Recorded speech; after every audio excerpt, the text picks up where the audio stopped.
Good evening. I'm Frank Hampton. I'm the immediate past chairman of the Salina Area Chamber of Commerce, and we are pleased to be here sponsoring this forum with the Salina League of Women Voters. Let me introduce you to the candidates, and we will start down on the far side. I guess it would be the south side. We have from Kansas House 69th District, we have Gerrett Claeys, a Republican. City guy. Next, we have Gerrett Morris, a Democrat. We then move to Kansas House 71st District. We have Dierks, who is running as a Republican. And we have next to her Joey Frazier, who is running as a Libertarian. And the Democrat in the race, Jeffrey Zamerslaw, is not here tonight. Then next, the Kansas House 108th District. The Republican is Stephen Johnson. Next, we have the Democrat, Kelley Menke. And finally, the last race is the Kansas Senate 24th District. First, we have Randall R. Hardy, a Republican, and Donald R. Merriman, a Democrat. And with that, I would like to introduce you once again to Ann Zimmerman, the Vice President of the Salina League of Women Voters. Thank you, Frank. My job here at this point is to tell you what the rules are so that everybody, including the candidates and the audience, know the rules. First, there will be 1-minute opening remarks by the candidates. After that, we will alternate who starts the questions, answering the questions. The first questions will come from what we generally call our media panel, except that 2/3 of our media panel are out chasing weather tonight. So we have a very small media panel, but mighty. After the media panel questions, we will take questions from the audience. I will read them. Each candidate has 1 minute to answer each question. And after all the questions are done, we will have 1 minute closing remarks by the candidates. So we will start with the opening remarks, and we'll just start at the far end of the table, which I really believe is the west end of the table. But JR, go ahead. Sorry, Frank. Appropriate. JR Claeys. Thank you, Ann. Thank you to the Salina Chamber of Commerce, the League of Women Voters, for putting this on, and of course everyone who came out here today during the tornado watch. You clearly care more about politics and policies than your insurance deductibles, and we appreciate that. I do just want to go over a few things. I'm running on a record of accomplishment, and my first term was in 2013, so I've been in the House for 4 years. I'm currently your representative and the chair of the Transportation and Public Safety Budget Committee, so we run the budgets for KDOT and several of the public safety agencies. During that time, we've reversed a decade of declining Kansas Highway Patrol trooper cadet classes at the Salina Academy with the largest class in history. We achieved the #1 rated rural interstate highway system in the nation, including the ones running right here through Salina. We placed a new KDOT director of unmanned aircraft systems in Salina to grow high-skill, high-paid jobs, and we created the research triangle with our state universities to combine efforts and compete for federal grant programs as a single entity. We've done real things with real solutions with real results. Thank you. Thank you. Gerrett Morris. Look, I'm a really busy person. My wife and I have 2 young kids that are growing like weeds. We successfully helped open a business in downtown Salina. We're totally committed to our full-time jobs. And thankfully, my parents are around to help us navigate the doctor visits and daycare pickups. But they should be enjoying their retirement years. We thought that we were doing everything that we were supposed to be doing to get ahead. But we feel like we're being challenged at every level from the legislature. And somebody has got to do something about it. And so my wife and I decided that we would step up to the challenge. Not just for our family, but for all of us. My name is Gerrett Morris, and that's why I'm running for state representative. Thank you. Dierks. Thank you. I would like to thank the League of Women Voters and the Chamber for this opportunity this evening. I'm Diana Dierks, and I'm running for a third term as the 71st District House Representative. If I did not possess the credentials and the background to fulfill this obligation, I would not be running. This is a position that is key to righting the ship and getting our state back on track. It will take my 4 years of experience and knowledge as my voting record to take the task at hand. This is an effort of continued dedication to serving the constituents, not only in my district, but as a whole for Saline County, and working with my colleagues who represent other areas within our county. I will stand on my voting record as one that the constituents of my district are first and foremost in my mind. Only after careful study and visitations with those experts in the fields of endeavor that will have an impact on our community will I. Thank you. Joey Frazier. My name is Joey Frazier. I'm running as a Libertarian candidate for this seat. I've lived in Salina since I was 15 years old. My family moved here from the Seattle area. I graduated in 2006 from Southeast of Saline High School. I currently work at Salina Vortex. I am also currently in my second term on the Executive Committee of the Libertarian Party of Kansas. I am the first Congressional District Coordinator. Judging by my political affiliation, it's probably not much of a surprise to anybody that I believe in freedom. Liberty is my primary political focus. Any bill which moves us closer to liberty, I will support. I want to work hard to create a conservative and responsible budget, one that brings Kansas out of the red and working with a surplus. Then we can all work together to reduce taxes across the board, especially for those that need that extra money to support their families.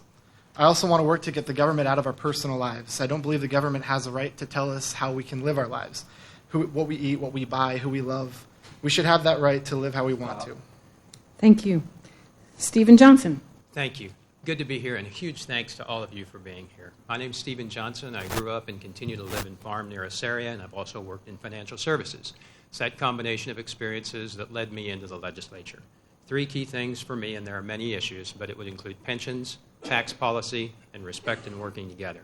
On pensions, we had the second worst funded pension when I joined the legislature. We've improved funding on all measures and are now a plan that many other states look to when they look at reform.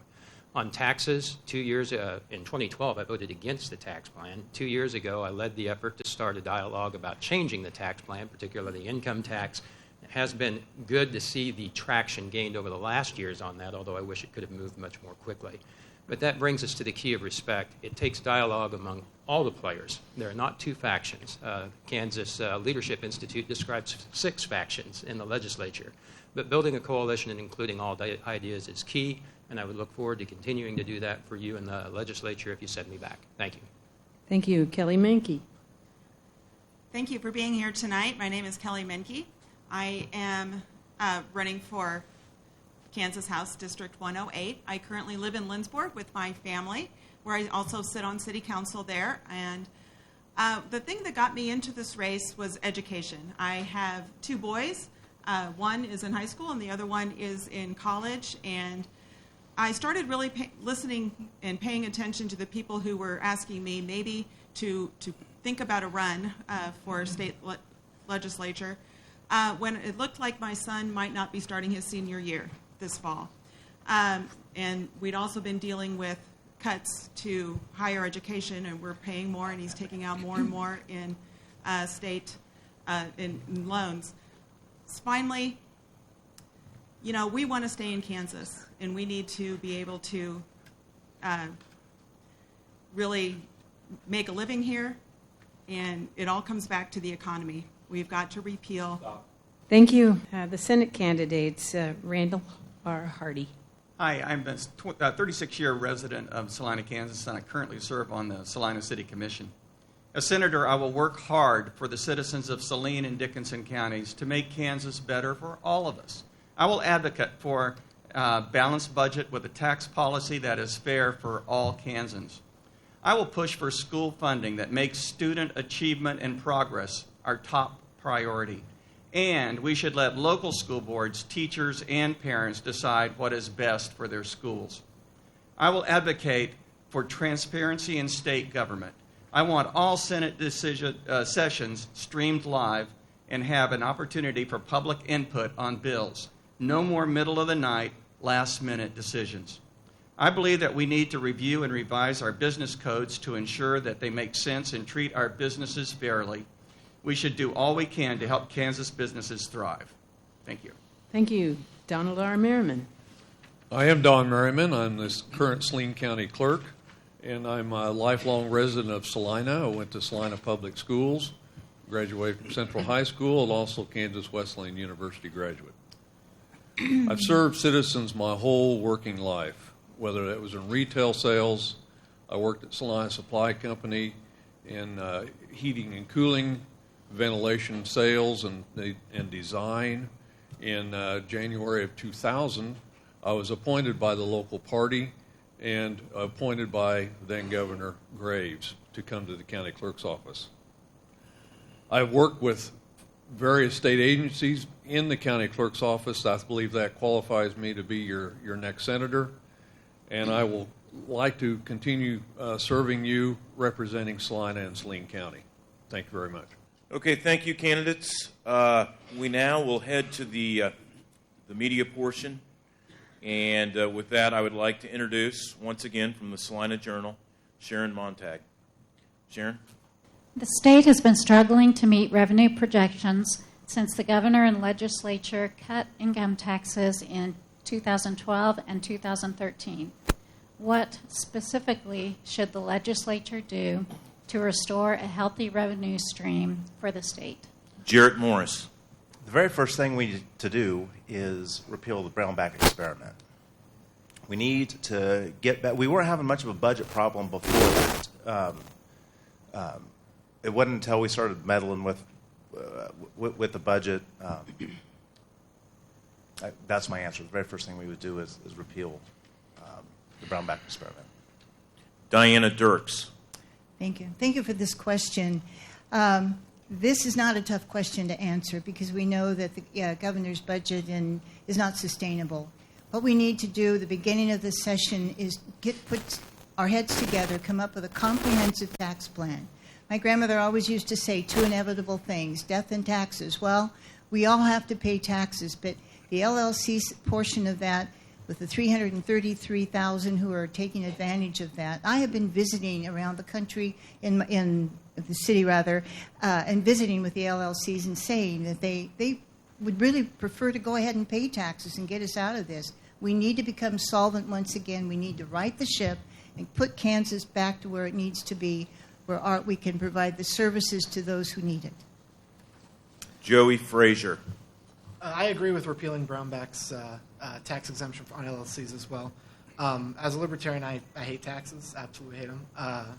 But if we're going to exempt people from taxes, it shouldn't be people who are more well-off than people that are less well-off. Before you cut taxes, you really need to work on making sure your budget is operating at a surplus first. Get your budget out of the red, and then you can start cutting taxes. Stephen Johnson.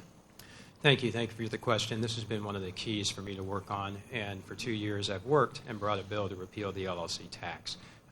It's encouraging that more people are interested in actually voting for that, and that will make a difference. It won't make the whole difference, but it's a big start. I think the number is bigger than what's projected by the Department of Revenue. I think we would still have to look at rates as well. I don't think it has to be a huge change. I would caution us to make as big a change as we made the last time. I think you learn that there are unintended consequences. I think you work to make those steps, fit them in, start them sooner rather than later, and then make sure that we figure out a way to meet a stopgap to the budget.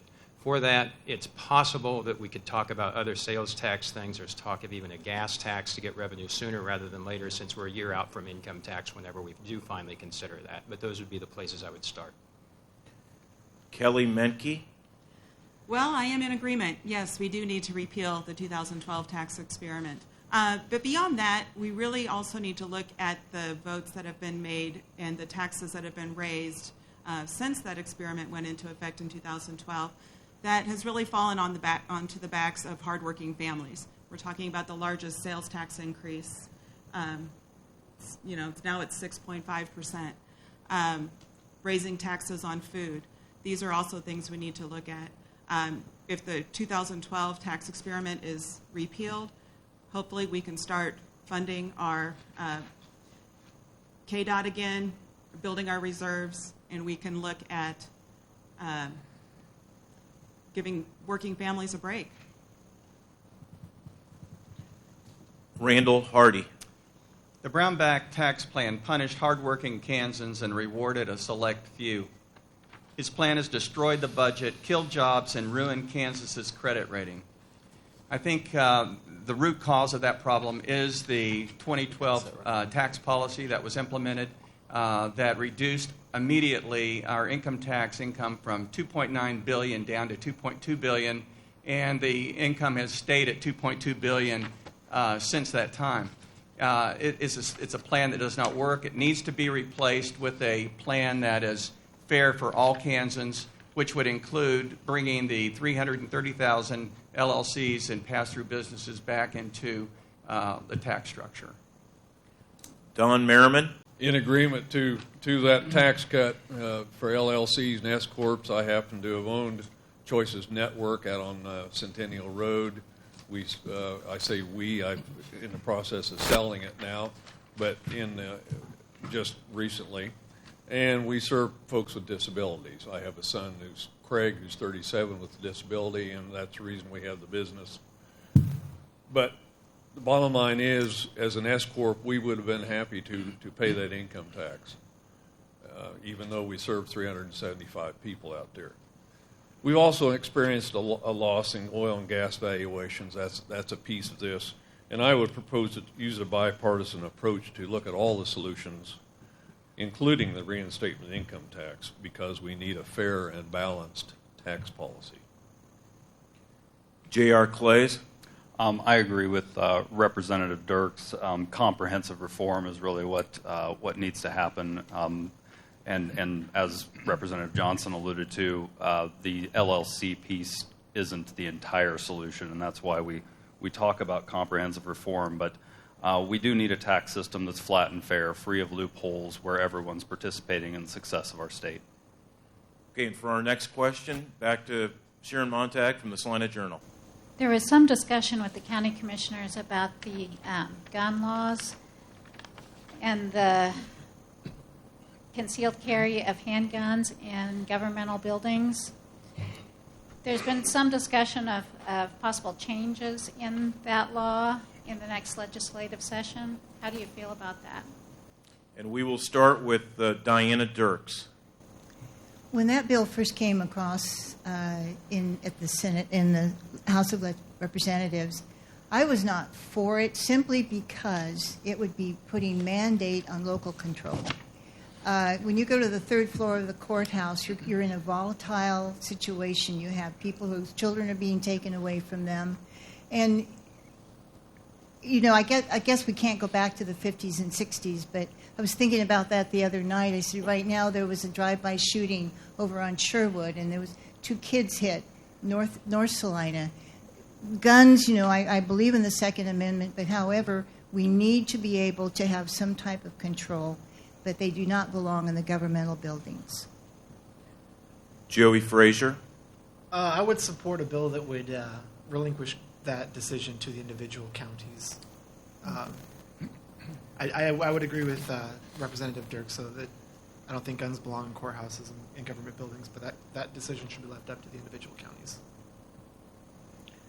Stephen Johnson. Thank you. I would also agree. We're best leaving that to the local issues.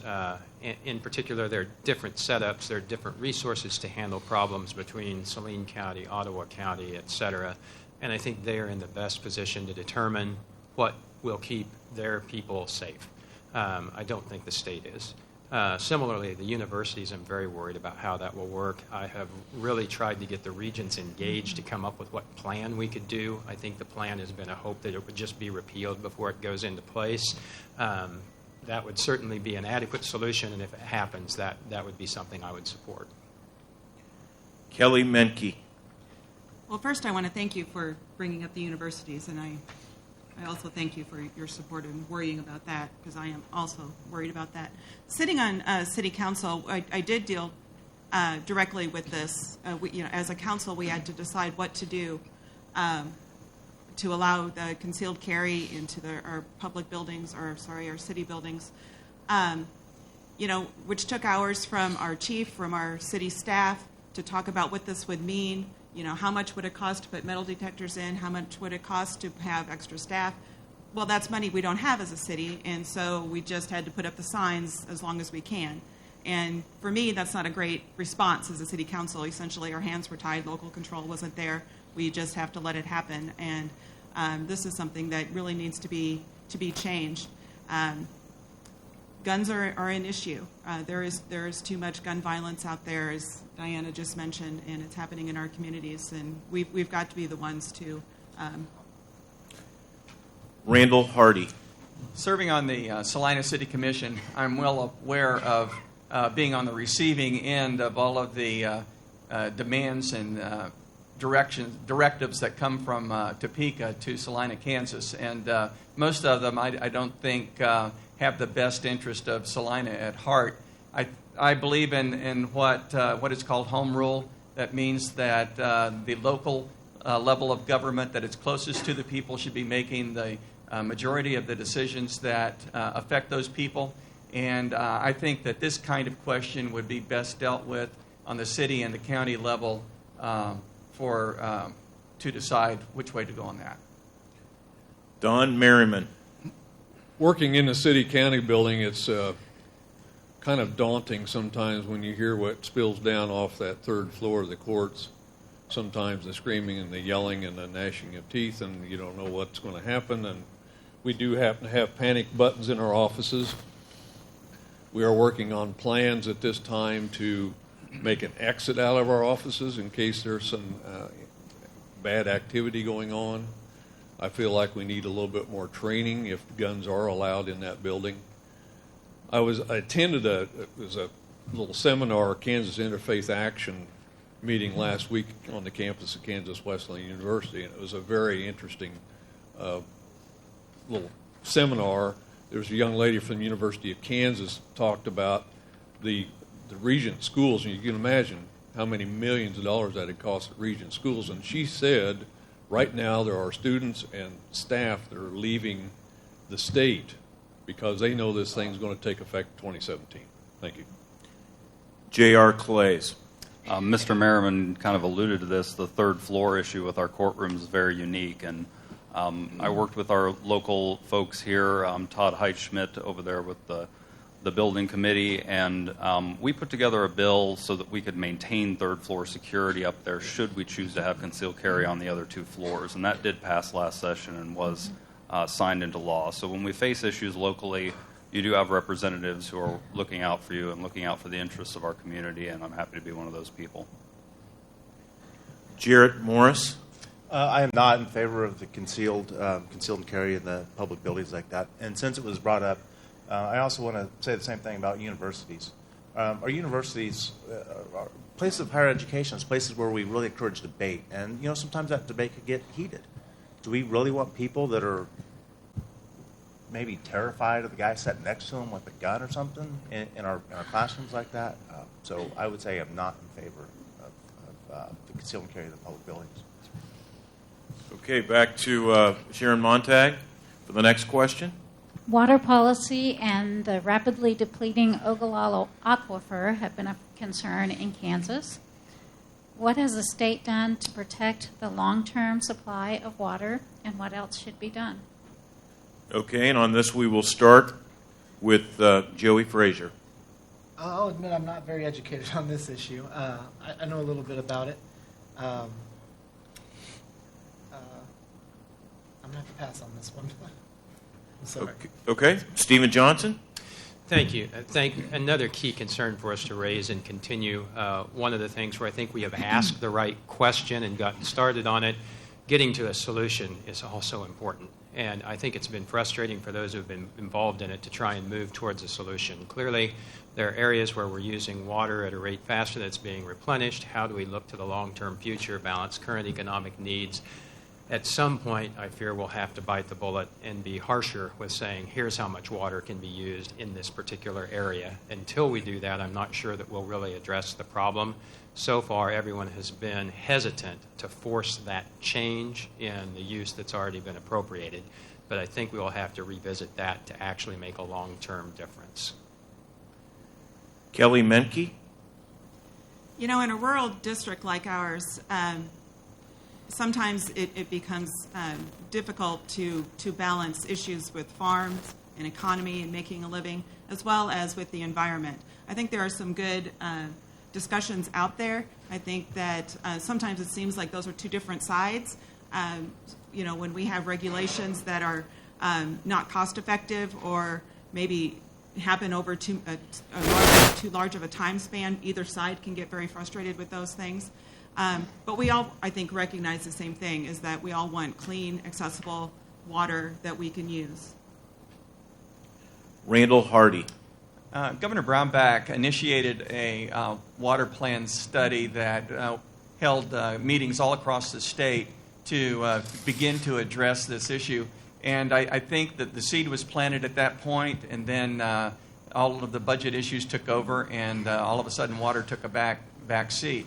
I think that the issue does need to be addressed and resolved because it is a self-limiting problem. We need to bring the landowners into the discussion, and we need to find a way that we can preserve the aquifer, and so that it will provide water for generations, not just for the next decade. Don Merriman. Again, a bipartisan committee working together, House and Senate, working with the Division of Water Resources, working with the producers who need the water, working with citizens. We need to answer questions, solve the long-term problem. It's something that's going to happen. We continue having dry years, although we've had some rain, luckily this summer. That's not going to be guaranteed. So I think it's a working solution. I believe Governor Brownback had a good idea. We need to continue that. J.R. Claeys. Mr. Merriman's right. I think that as we go through this process, it's important that we come up with a solution that works for everyone. So that requires getting a lot of input. And the governor did start that process, but those studies are ongoing and those conversations are ongoing. I think I got an invite to another one just last week. So those conversations continue, and we'll come up with solutions that everyone can buy into. I kind of wish we would do that with a lot of policies, but we tend not to, unfortunately, I think to our detriment. So this is a good example of how people can work together, come up with good workable solutions that everyone has buy-in with. Gerrett Morris. I spoke with a former representative on the phone last night, and what I got out of the conversation is that there is a plan out there. There is a good plan that was put together by a lot of people, some from K-State, some producers. But he said, you know what the problem is? And I said, I bet it's not getting funded. And he said, yes, bingo. So there's a plan out there. He thinks it's a good plan. I've heard others say it's a good plan. So let's look at how we're going to fund it. Diana Dierks. Thank you.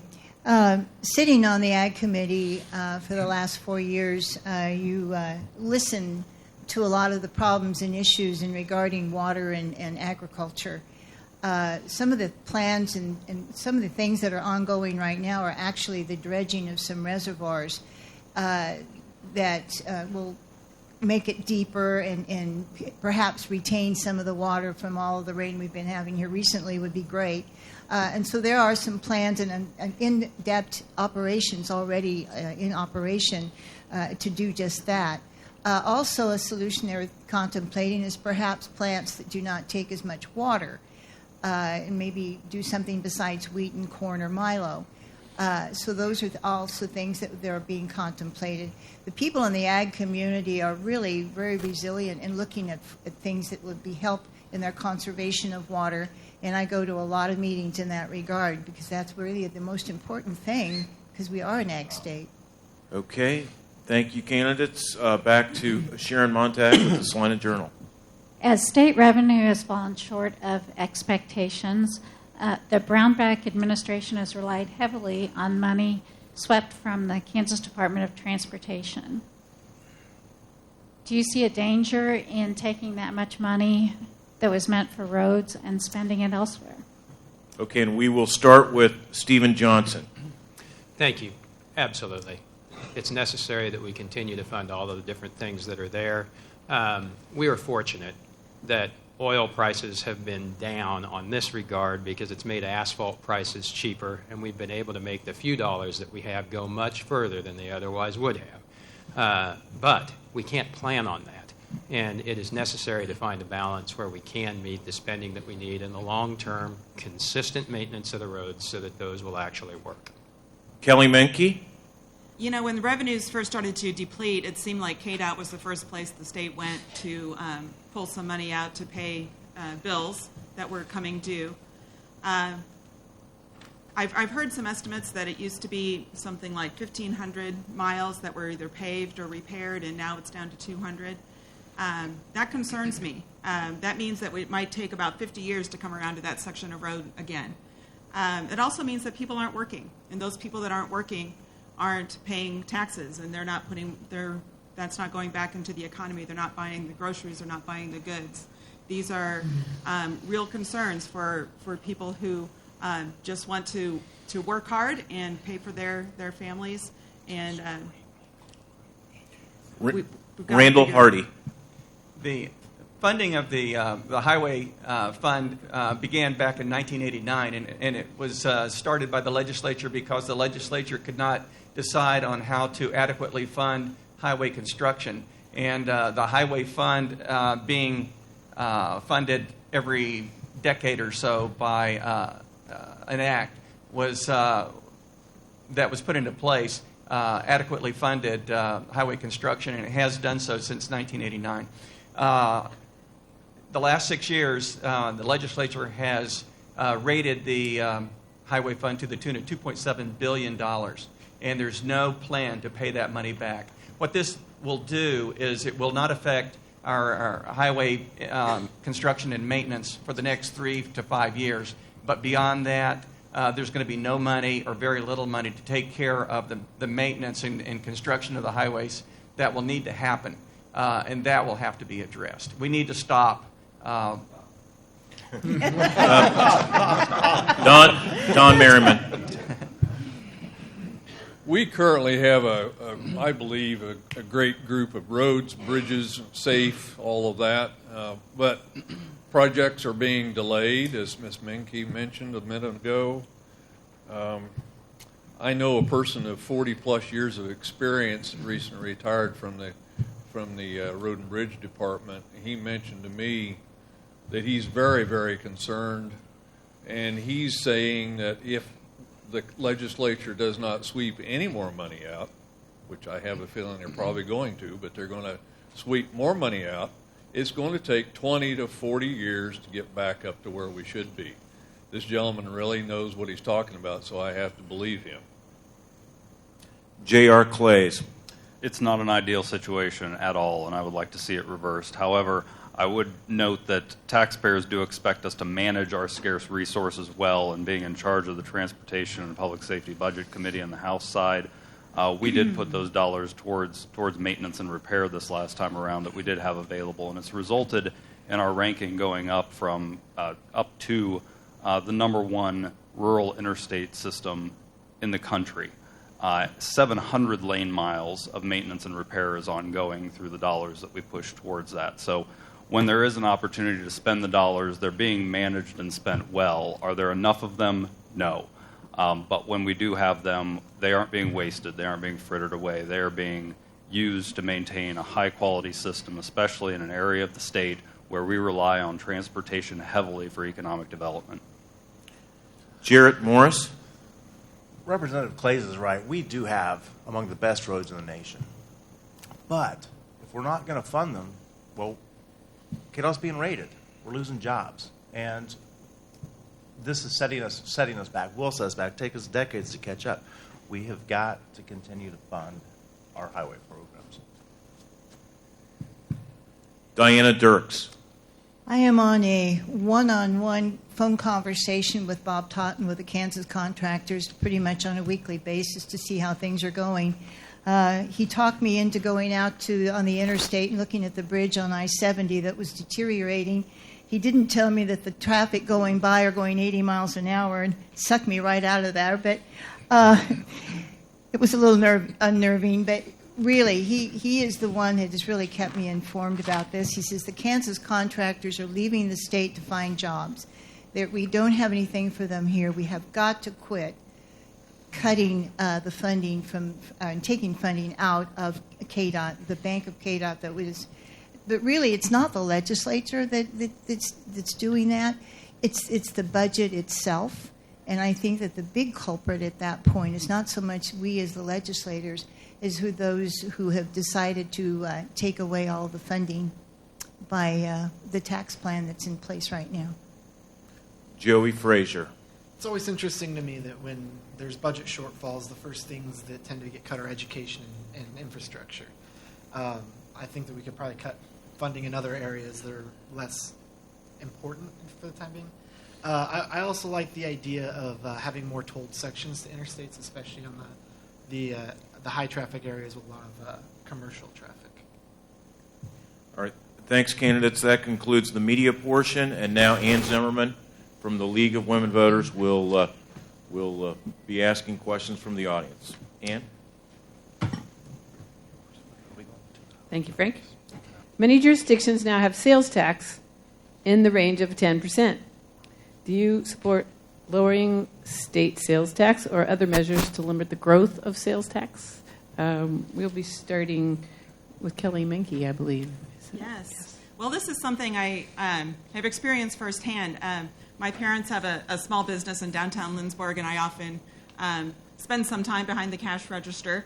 And we have, as you know, in Lindsborg, we get a lot of tourism, and a lot of times people will say, how much is your sales tax? What is going on here? And we really noticed it over the last few months after the state sales tax hike went up, how many people, and sometimes we almost feel like we just need to apologize for that.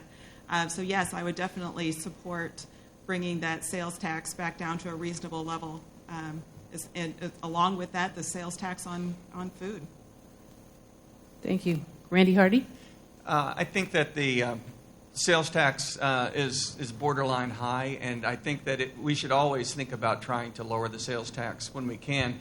Right now, it's helping to support a failing state government, and so for the short term, it's probably going to be there. For the long term, I would like to see it sunset ASAP. I would also like to see the sales tax reduced on groceries. I don't. Once again, it's not going to be a short-term thing, but I do think that we could address groceries for people that have the SNAP card. If we could reduce the sales tax to zero for those clients, I think that would be a good thing. Don Merriman? Well, recently, last year, as a matter of fact, our city commission decided to put up to a vote of the people to raise our sales tax here in the city 0.35%. It did go to the vote of the people, and it did pass. I don't know. Obviously, the city commission was thinking that was maybe a good way to handle that, but I agree with Ms. Menke that maybe we ought to look at reducing the sales tax, perhaps reducing it, taking away from clothing, food, school supplies. That would help families tremendously, I think. So I believe we need to reduce it. J.R. Claeys.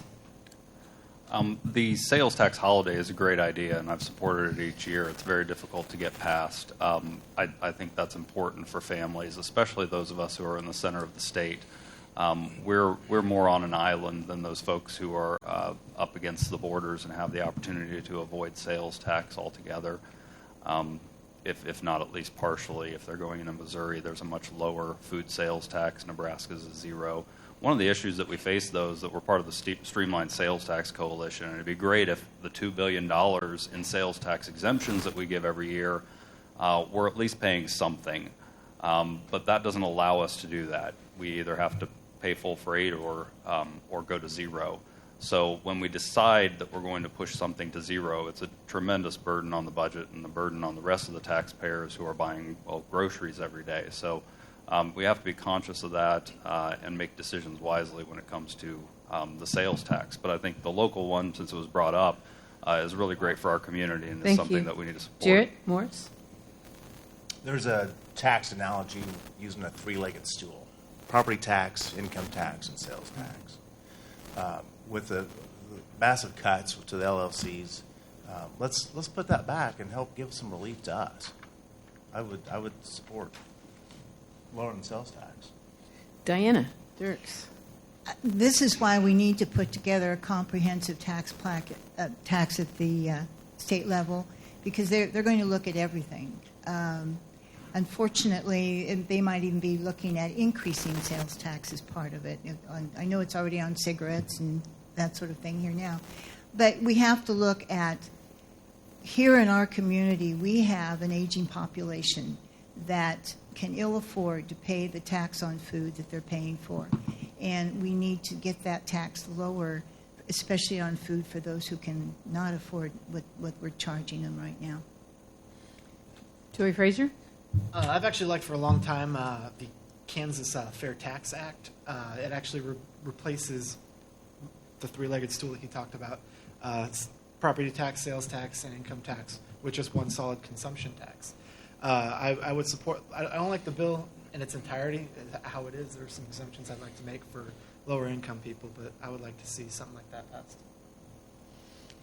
Thank you.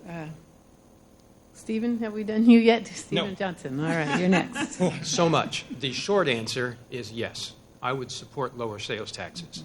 I am regularly accused of voting for the largest sales tax increase, which was a sales tax increase. Why in the world did that happen? I begged, cajoled everyone in the legislature to give us any solution that would increase revenue. Any solution. Everyone said, don't need to raise taxes, or it's not my problem. It is the governor did that, and I won't help.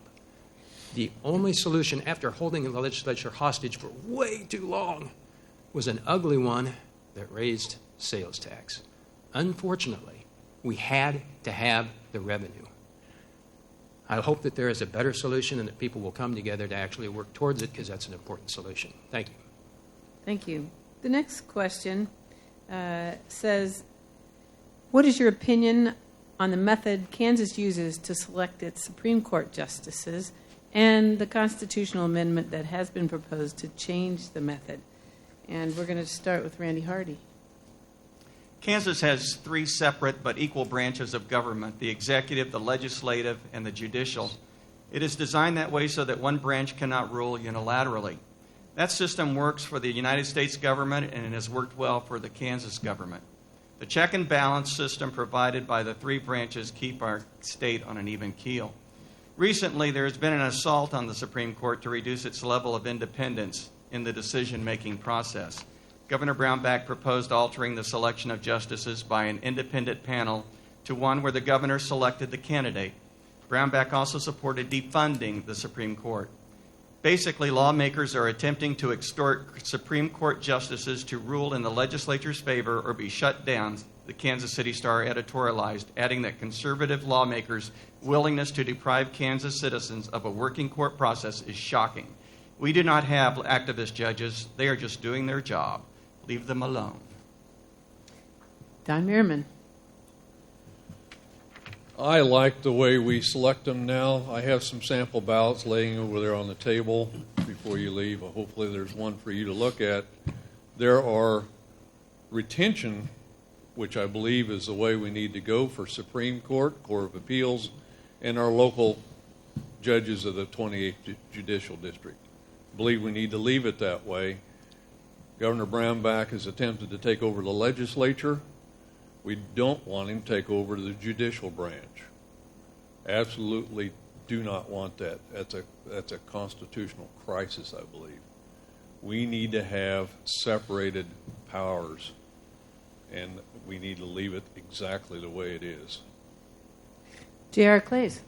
This decision isn't left to the legislature. Constitutional amendments are put to the people. And I favor allowing the people to decide. So if we like the system that we've got, we can certainly vote to keep it. And if we don't, then there are two options that were presented last time. One was essentially a federal model. I won't get into the weeds on that, but essentially the federal model, and then the other was direct elections. I would support putting all of those on the ballot and letting people decide if we're dissatisfied or satisfied with the current setup. Gerrett Morris. The only thing I would say about that is I'm fine with the way they're selected now. Diana Dierks. This was brought up my very first year in the legislature where they were trying to change the way that the Supreme Court justices were selected. And I believe that everything that Mr. Hardy read there is absolutely true. I think it's part of it would be what Representative Claeys has said. You know, we often forget that you who are sitting here, you are the people who have the voice.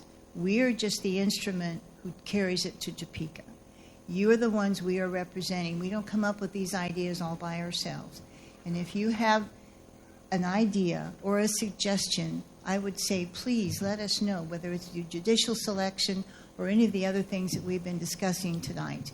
But I believe that we need to leave the selection process the way it is. Joey Frazier. I actually prefer the method of electing them through a direct election, but I agree with Representative Claeys about putting it on the ballot and having the people decide how the system should be. Stephen Johnson. I'm okay with putting it on the ballot, but I don't think it's necessary. My preference is to continue what we have. I would be willing to change the makeup of the nominating commission, as Representative Dierks said. You're the people. You have the oversight.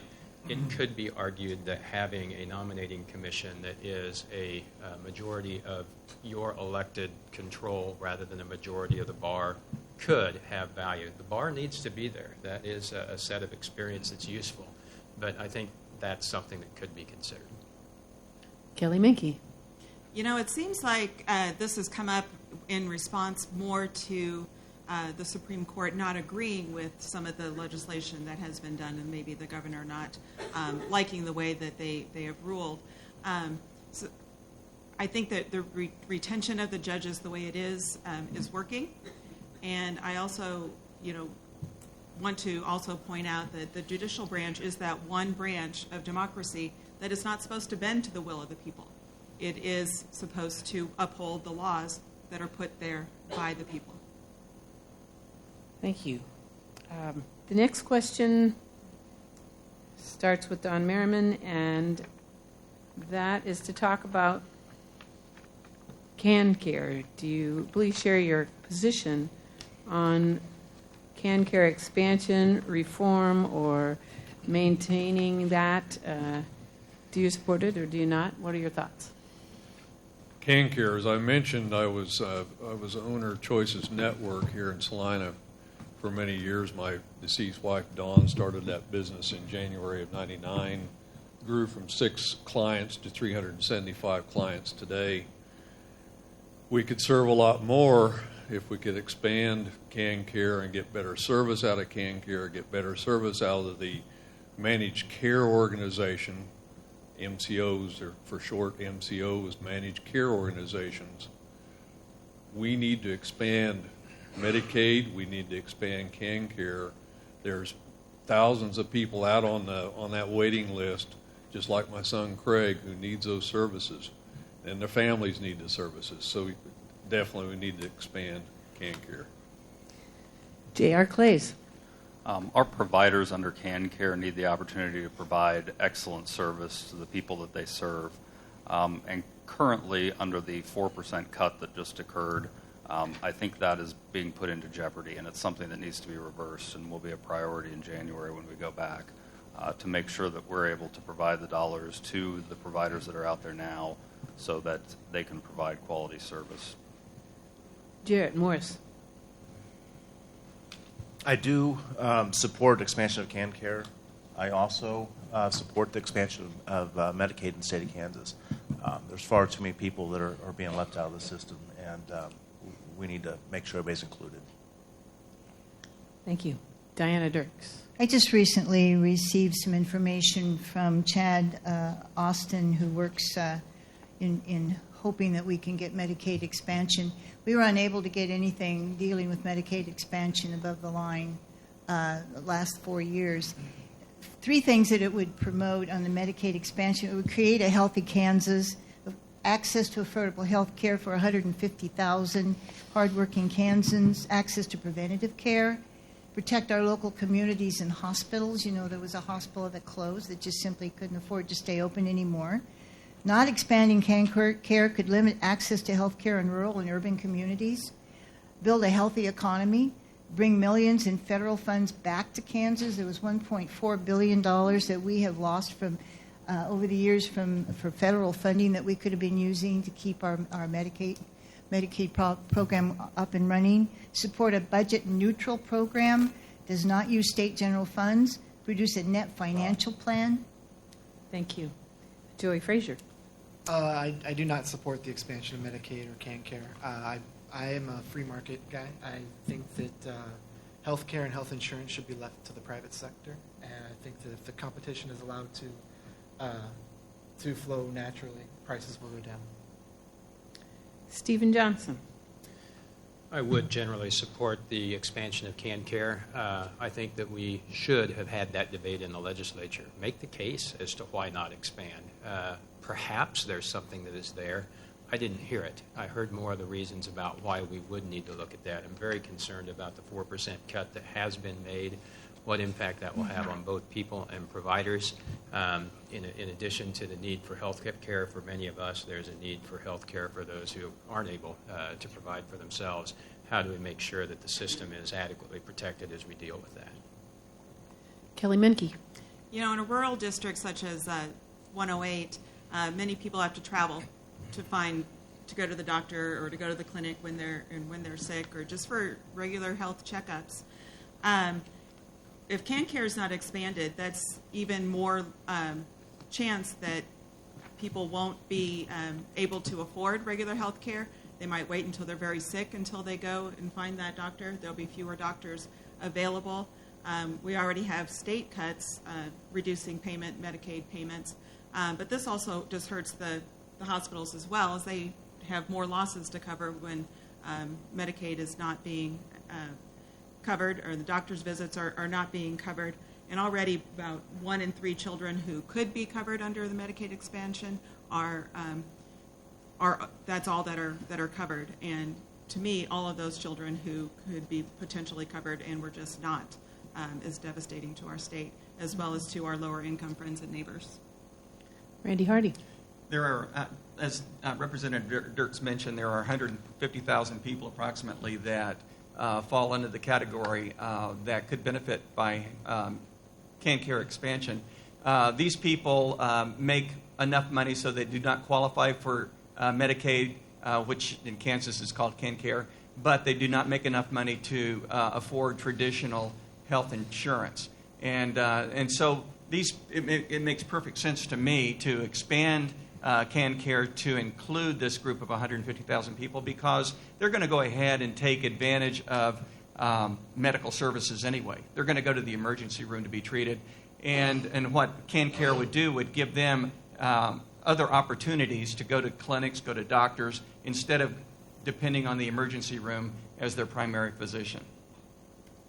Thank you. The next question is, what is your position on the use of economic development incentives, such as cash grants, free land, and tax abatements, to promote and recruit new businesses to the state and the city? Some say it's not fair to current businesses and school districts and to other tax-paying organizations in the state. I think, thank you for the question. I think targeted incentives are better than the blanket policy that we've seen out of Topeka that exempted the LLCs. I think if you want targeted job growth, you can do that in a way that doesn't create competition for existing businesses in our communities. I would suggest, though, that with 200 vacant positions west of I-135 at our Airport Authority industrial complex, that perhaps we have some issues also with having a qualified workforce, and that it's not just about dangling dollars in front of companies, but say, for instance, El Dorado Bus, if they are expanding, do they have the workers that they need to expand and to create a larger business footprint here in Salina? And the answer is maybe not.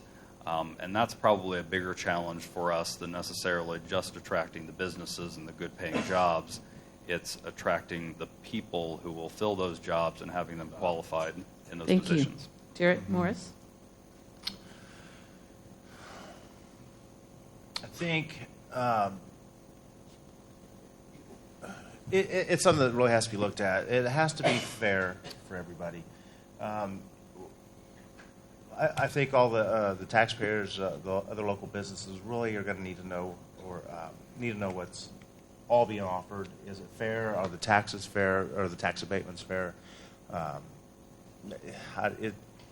It'd have to be something I have to study a lot more. Thank you. Diana Dierks. This can be a double-edged sword. I've seen communities that have offered abatements to industries or businesses to come into a community, and they take advantage of it, and then they leave. And then here we are, stuck with having given them all this credit, and then they just leave, pick up and leave. If you're taking care of homegrown businesses, and that's what I refer to all of the businesses here in Salina, because this is an excellent source of a community where we come together and we support our local businesses. And if you start bringing these outsiders, I guess if you'd want to refer to it, you do have an endangerment there that they're just going to come in and take advantage and then leave and go on to the next community. Joey Frazier. I think the taxes on businesses do need to be equal. They shouldn't be targeted for new businesses or old businesses. I think that creates an unfair environment that lacks competition. I think competition helps businesses grow. So I would support any tax system that's fair across the board. Stephen Johnson. I am generally for fewer of the incentives rather than more. The good thing is we have a sponsor here who is a great place to turn. So the Chambers of Commerce, the local economic development directors, are usually the ones that I will go to say, wait, is this working? Is it a tool that we need? Is it creating and delivering results in our community? In those cases, then it's a lot easier to say, yeah, we need to continue that. But I think we have to question each of those programs and see if we are getting value for what is being given up. Kelley Menke. When we've looked at this on City Council in Lindsborg, it's usually in response to the economy. We're either looking at job creation or we're looking at, for Lindsborg, for example, housing. We don't have, we want to bring people into town, people want to move into town, but we don't often have enough housing for everybody. And so we have dealt with tax abatements or incentives to try to bring business as well as developers into town. As I said, it often is in response to the economy. So when you're looking at, is it fair for one business or another, there might not have been tax incentives or abatements in times when the economy was good and the businesses saw immediate response and were able and made profits. But there are times when the cities need to be able to offer those to bring what their citizens need. Thank you. Randy Hardy. I think the best incentive to encourage companies to move to Kansas is to have a thriving economy. I think that if we have a combination of good roads, a good system of education, and a great quality of life, that'll go a long way to attracting business to Kansas. But there are other things that we can do. This, on the Senate side, there's thought of having a committee that would review the codes and regulations that impact businesses, because there's a thought that policies that have been implemented 20 years ago may be damaging our businesses today because their businesses changed enough so that the rule no longer applies or is affecting business poorly. So I think there's a combination of things that we can do, but I think that we should concentrate on getting our economy back in a working condition. Thank you. Don Merriman. Saline County's had a working incentive relationship with several businesses, Phillips being one, and I really believe that because of the incentives that we've had, typically it's a 10-year tax exemption, 5 years fully exempt, 5 years at half. We have a committee that kind of holds their feet to the fire, so to speak, and I don't think we'd have Phillips here if we didn't have that exemption process. One example that hasn't worked so great is Siemens Corporation, who build the nacelles for the wind chargers that you see out there along the interstate, they got cash, they got land, they got buildings in Hutchinson, and they literally, so to speak, gave away the farm. And that hasn't worked so well down there. The business is still open, but it's not doing real great. So I think exemptions are important because people are looking in other states. Thank you. The next question will start with Gerrett Morris.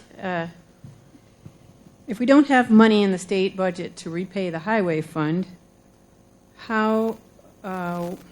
what could we do to fund that? And would you agree to raising the motor vehicle fuel tax as part of a plan to restore highway and transportation programs?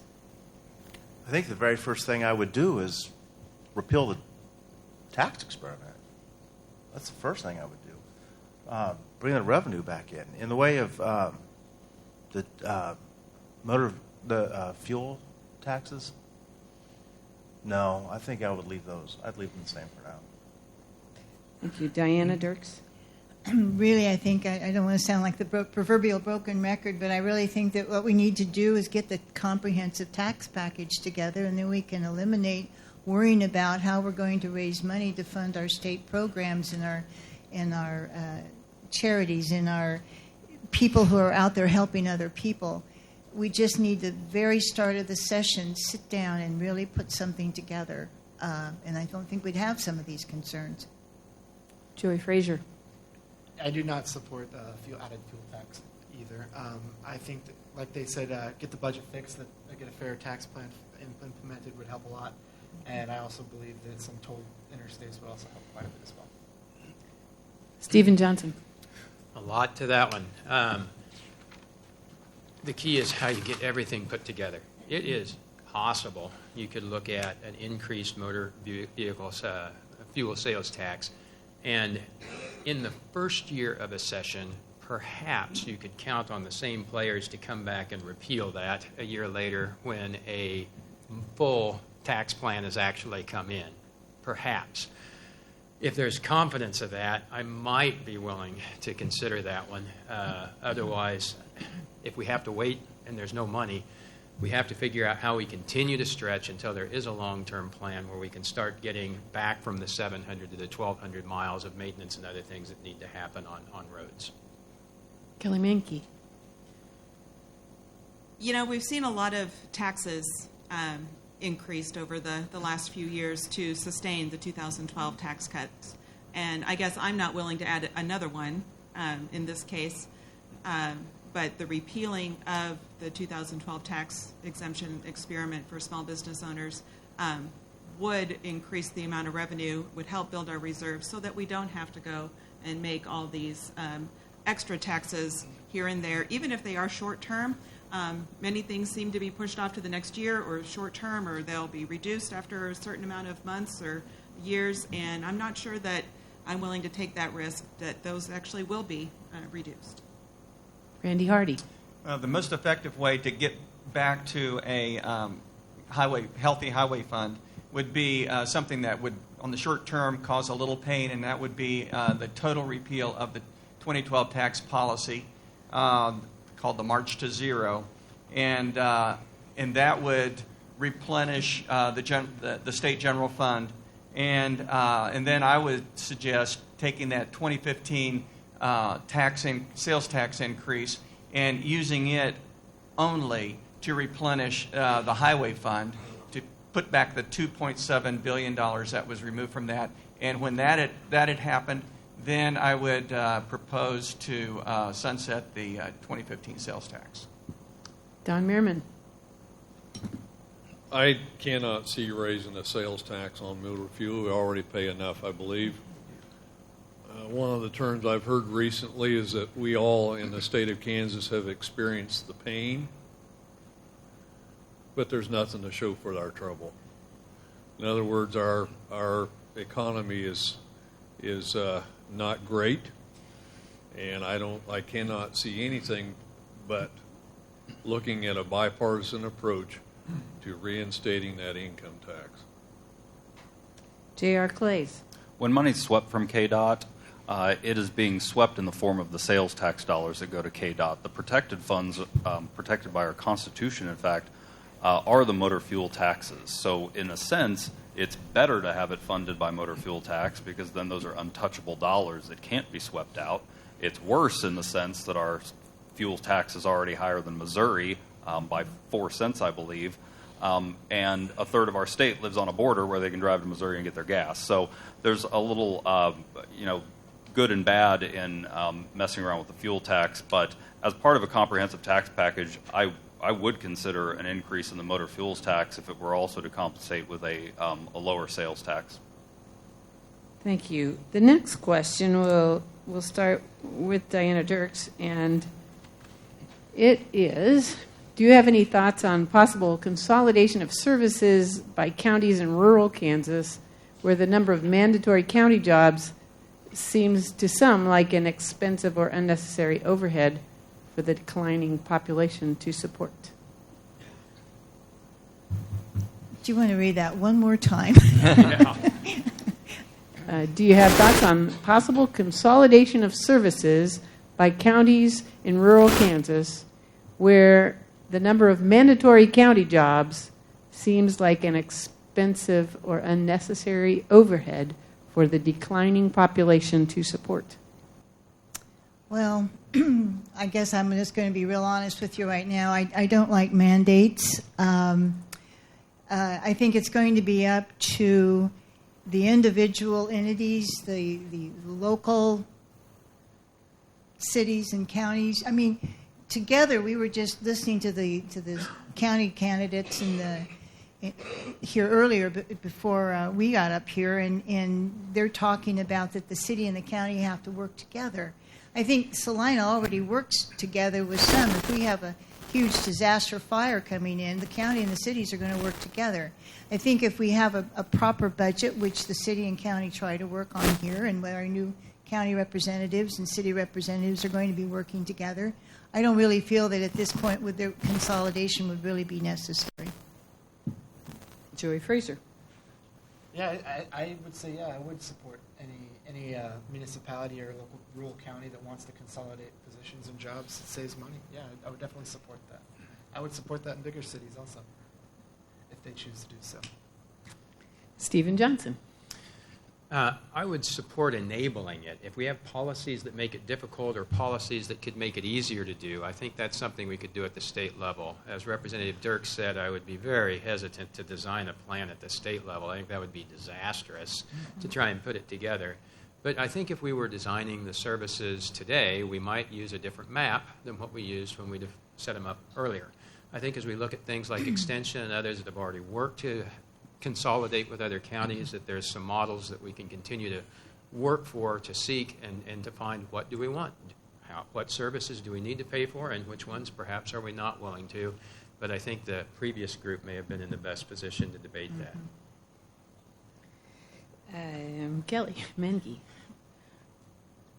I think that should be left to the county commissioners. It doesn't seem right to have the legislature come up with a mandate to get rid of other mandates. So, especially in rural districts, because what happens then is just what has happened with healthcare, is that goes back to the larger city. And as I'm walking around and knocking doors and looking through these towns where there are still people living, but yet there are fewer services there, they are driving to Lyons, they are driving to Ellsworth, they are driving to McPherson, they are driving to Salina, and sometimes this is an hour.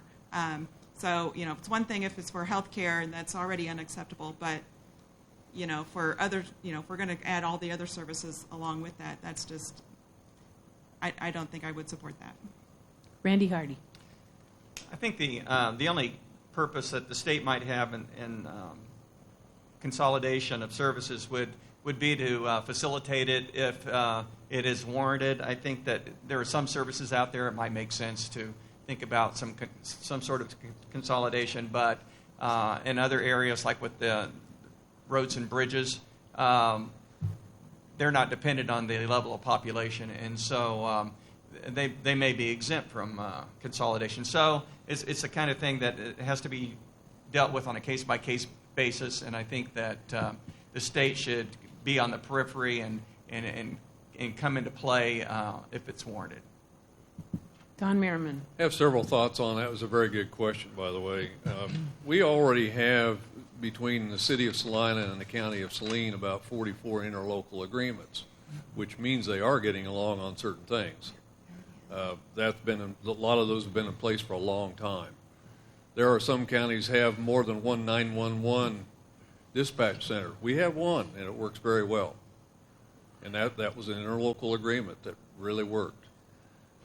A lot of counties have shared appraisers. I'm not sure how many, but they share appraisers amongst the county, various counties. They share county attorneys. I think that's working very well. There was we have two very distinct differences in combined city-county government, city of Wyandotte and the county of Greeley, two totally different entities, but that seems to be working for both of them. So something that the voters will have to vote on.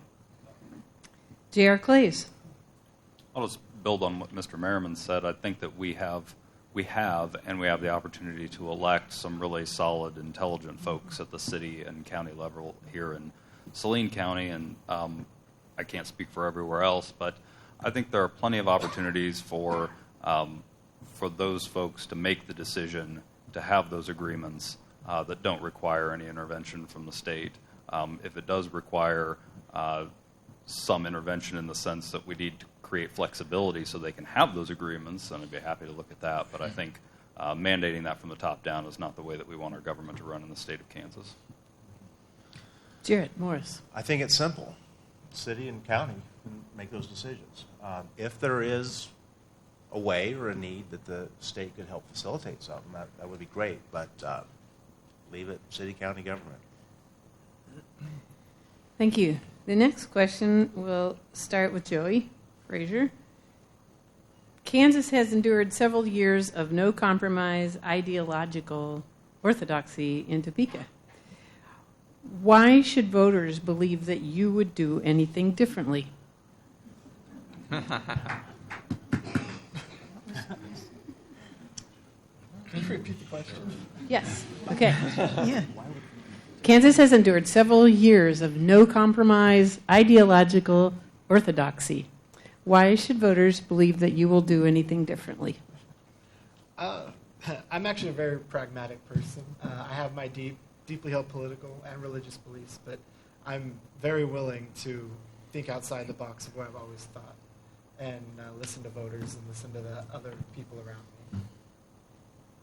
Stephen Johnson. There is plenty of ideology, and it can come from a number of different directions. As I had alluded to earlier, there are 6 factions that are described in Topeka, and there is no one right side. When I believe there is one right side, I am at risk of being that ideology, whatever it is, prevailing or not. The Senate Vice President, earlier this session, to the ideology of which I believe is spoken, said, "You opposed the governor before it was cool." Well, that actually wasn't my goal. However, I simply said, I don't see how the tax plan works. I don't see how the pension plan works. Show me how it works. In lieu of that, I think I have a better plan. You don't have to like my plan, but I will press you to have a plan. How will you fix that? If it's the tax repeal, I need something that comes up with revenue before 2 years, because I will have to work through each of those details. So again, it comes down to working on those policies. I think the results that are there on those key issues are it. Kelley Menke. One of the reasons there are so many opposed races this election cycle is in response to the ideology that has been put in front of Kansans and our citizens. We were promised jobs, and jobs have not happened. We were promised companies would move here. We were promised the schools would be better. We were promised that the sun would shine. And it is not. Just yesterday, many of our GOP friends kind of dialed back their response to some policies that they had voted in favor of, and saying, give us another chance. We're not going to do that this year. We're going to stand up. And they're really, I think, looking at Kansans and saying, give us another chance. Well, again, this year there's a lot of opposed races out there, and I think many people are not willing to stand with that ideology any longer. Randy Hardy. Of the 40 members in the Kansas Senate, 32 are Republican, 8 are Democrat. Of the 32 Republicans, 4 are moderate, and 28 are very conservative. The reason that you see no compromise in the Senate is because there's no need for compromise. One side gets its way 100% of the time. There's no need to discuss. Things happen very quickly that way. That's not necessarily the best thing for Kansas, however. And in August, in the August primary, that became apparent as 8 seats in the Senate were replaced very conservative members with candidates that think differently. And so all of a sudden there's not a supermajority in the Senate, and there will be a lot of discussion going on from here on out. Don Merriman. I'm a compromising sort of fellow. I work in the city-county building, and I'm the lone Democrat in there, and we work very well together. I work very well with our treasurer and register of deeds and the appraiser, and we work together. And I work very well with the city department, city clerk in particular. I work closely with them. Work closely with some of the other departments in the city. I'm a compromising sort of guy, as I said, and I really feel like when I'm in the Senate, I'm going to be continuing to compromise. Thank you. J.R. Claeys. A majority of votes in the House of Representatives, and I won't speak to the Senate, but on the House side, are actually bipartisan, largely over 100 people voting for the bill in a body of 125. But to speak specifically to working together across the aisle, I think it's important, and we do it a lot, specifically in cases like the Star Bond issue. When the governor threatened our Star Bond here for the downtown revitalization, I worked with several Democrats, including Representative Whipple in Wichita, Representative Wolf Moore in Kansas City, and Representative Tom Burrows, who is the House Minority Leader. And we got that done because it was important for our community. So community comes first. I think the politics and the jerseys we wear, they come a distant fourth or fifth somewhere. But largely, most representatives are looking out for their communities when they vote. Thank you. Gerrett Morris. The reason I believe that I would be different is I have a vested interest in Salina. I've lived here since 2001. I've helped start a business here in Salina. I work in the district. My kids will be going to school here next year in the district. Primarily, my campaign funding is coming from Salina, Republicans and Democrats. I am most interested in a government that works for the people, for the voters. That's what I would take to Topeka if you should elect me. Diana Dierks. Well, I was also part of that Star Bond. I went to the well and certainly expressed my interest in making sure that passed. But if you're not I guess a lot of people kind of call me one with a more mod. We belong to a little mod squad. What we do is we're not afraid to cross over the aisle and ask and shake hands and say, hey, in order to get this bill passed or in order to get this bill not passed, we have to work together. It's all about the numbers. And really the only individuals that can take me out of office, the only person who can take any of us out of office are the voters. You hire us, you fire us. And if we're not doing our job, we will know which way that'll be. But 12 of us were removed from committees because we weren't walking lockstep behind others who wanted to say, hey, we want to pass this bill or we don't want you to pass this bill.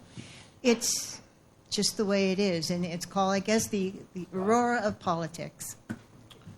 Okay, well, that concludes the questions from the audience tonight.